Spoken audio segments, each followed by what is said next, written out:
দর্শক, আসসালামু আলাইকুম। দেশ এবং প্রবাস থেকে যে যেখান থেকে আমার এই প্রতিবেদন দেখতেছেন, সবার প্রতি আমার আন্তরিক শুভেচ্ছা এবং ভালোবাসা রইল।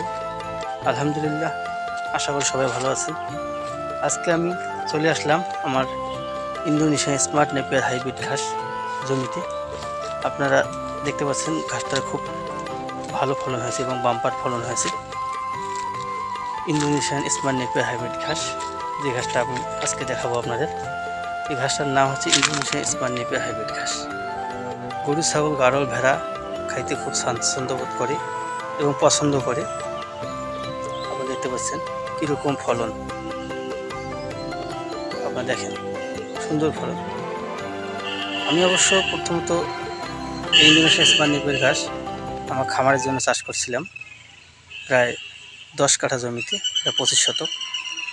আস্তে আস্তে আমি এই ইন্দোনেশিয়ান স্মার্ট নেপিয়ার হাইব্রিড ঘাসের জমি প্রজেক্ট বাড়িয়েছি আমার খামারের জন্য। আমার গাড়ল আছে, ভেড়া, ছাগল, গরু আছে। কিন্তু এটা যে ঘাসটা দেখতে পাচ্ছেন, এই ঘাসটা হচ্ছে আপনার ইন্দোনেশিয়ান স্মার্ট নেপিয়ার। ছাগল খুব খাইতে পছন্দ করে এবং স্বাচ্ছন্দ্য বোধ করে। খুবই একটা মসৃণ এবং তাজা ঘাস, খুবই রসালো এবং স্বাদযুক্ত। আপনারা দেখতে পাচ্ছেন যে এই ঘাসটা খুবই একটা মসৃণ। কীরকম ফলন হয়েছে, খুব বাম্পার ফলন। এরকম ফলন মানে কোনো ঘাসের হয় না। আমি প্রথমত এনজিওতে চাকরি করছিলাম, এনজিওতে কর্মী ছিলাম। আমি চাকরি বাদ দিয়ে আজকে আমি খামার প্রজেক্টে চলে আসি, এই ঘাস নিয়ে কাজ করতেছি। ঘাস চাষ করি, খামারের চাহিদা পূরণ করি, পাশাপাশি কাটিং বিক্রি করি। এই ঘাসের কাটিং যদি কোনো খামারি ভাইয়ের প্রয়োজন হয়, স্ক্রিনে দেওয়া নাম্বারে অবশ্যই যোগাযোগ করবেন।